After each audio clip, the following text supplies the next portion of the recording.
sometimes the society you're in may be kind of taking your child towards, tending your child towards the wrong path.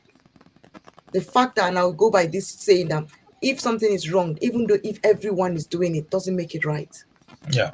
So some societies you're in, so certain things are accepted as okay, as correct to do. But because you know your cultural background, you know your religious belief, you know what you stand for, you might have to actually put your foot down and raise your kids the way you want to. And yes, the government respect that, as long as you're not hitting the children, you're not in any way causing them bodily harm. You know what? One thing I also kind of didn't like when growing up, they beat you and they don't even tell you what you did wrong. So you don't even know what you did wrong. So how do I then correct myself? So but modern day children, you correct them and you tell them this is why. You discipline them in the sense that you say, okay, I'm taking off your privileges. You're not going to be, and it pains them if you take their phone or their tablet or their playtime away from them. It hurts their feelings very much. So you explain, not just take that, you also explain, this is the reason why I am taking this off you. Just another clarification we did in the live we did when we discussed this topic, we clarified that when the Bible says using the rod does not necessarily mean a physical rod. Yeah, the aspect that really concerned me that I contributed on that day, I can remember, is the fact that those, I think Tunde said something like that already when I was coming in.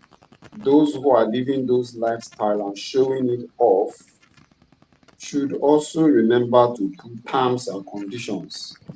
They should remember to tell, like, when you're doing something, like there are some content you're showing online, like especially on YouTube. If you do not indicate that, oh, this thing, don't practice it at home, they will put down the video for you. So when you're doing something in public, people should be aware that this thing has a way of influencing people. And so they should be able to tell people, okay, this thing, I'm just doing it for fun. It's not what you think, And because just at the snap of your finger, you can access these information. And if you know the way information affects our way of thinking and redirect our way of life, then we'll be very careful with the information we're exposing ourselves to, and the one we're exposing.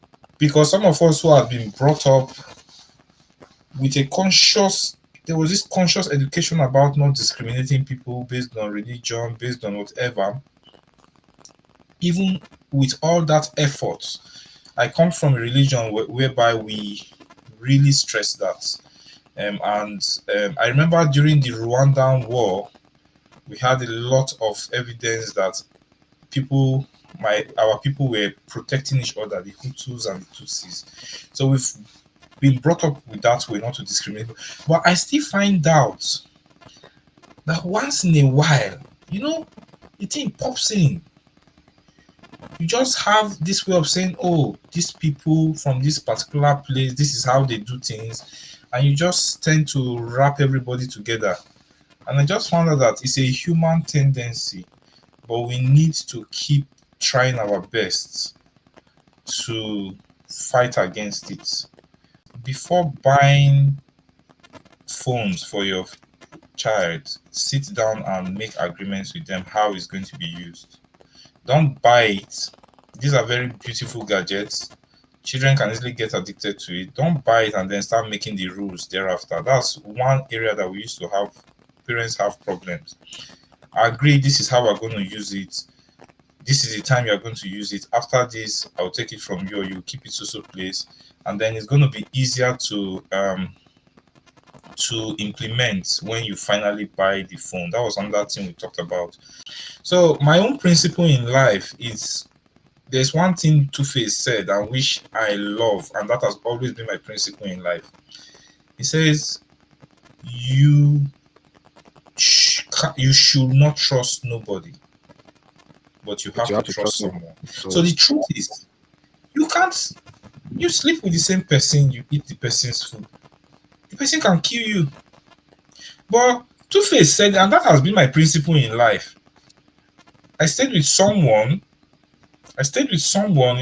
I rented a place as a student, two-bedroom house, three-bedroom actually, and I couldn't continue staying alone. I had to look for someone to join me. My colleague joined me for the first 3 months. I am a very freestyle person, so I didn't notice it.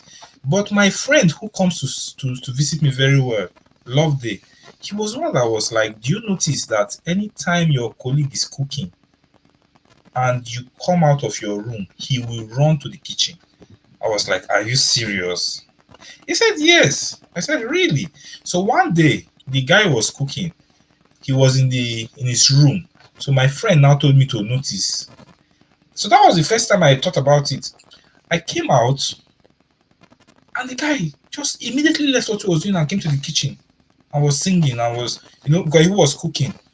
And I was like, wow, you know, it was strange to me.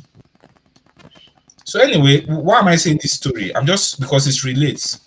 I stayed with him for close to a year. I lived my life freely. Do you know that towards 6 months, this guy changed? The guy leaves his food in the kitchen. So before then, he used to carry his food to his room. He leaves his food in the kitchen. Um, Sometimes he closes late from work or because of duty, he cannot come back. He calls me and says, "Oh, Terry, please, oh, my food is in the kitchen. Oh, help me put it in the fridge." And everything changed. And I'm sure you had thought about it that this guy is a freestyle person. It's not. It might have come from a culture where you have to suspect everybody and all that, but Or he was poisoned before. I don't think it was. And again, though I say it because it happened to people. Yeah, it happened. But Poison. now let me just round my point up. If I distrust you to that extent, I will not live with you. That's my point. Why are you living with someone that you distrust to the extent that you think the person will poison you? If he could afford to stay on his own, perhaps he would have. But maybe because he couldn't afford to rent a place to stay on his own. I'm saying this because with women, that is very rife. Eh? You have a boyfriend that has money, and your other girls will be seeing you will go out. It happens a lot. Maz, let me say what I'm saying. I'm not a careless person. Mhm. I'm not giving you an impression that I'm a careless person. I am Mm. very, very intentional. But my point is, Yeah, Toby, I don't think Maz is saying you're a careless person. You see, no, why no, you're no. I know, talking no. about I'm not saying she's uh, saying I'm a okay, careless person. okay, I'm just trying yeah, to yeah. say When you're something. talking about distrust and all these things, I was just smiling. Guess what came to my head? DNA. I'm sure that's another topic for another day. That would be topic for another day. You see, talking about prenup that is now coming to our culture. DNA too is coming into our culture. There's a whole lot happening. So Sorry, Tommy. What I was trying to say is what he then saw you. Really, your example, the way he saw you, it had to be tested. He had to see it to see Mm, that this person is trustworthy. And mm. I'm sorry, some of us have been through traumatic experiences that would make us. We have a wall now. There are certain things I don't trust. I'm telling you, sorry. I put my Yeah, hands up. yeah. I appreciate that. The only reason I brought it is not to encourage people to live that kind of lifestyle.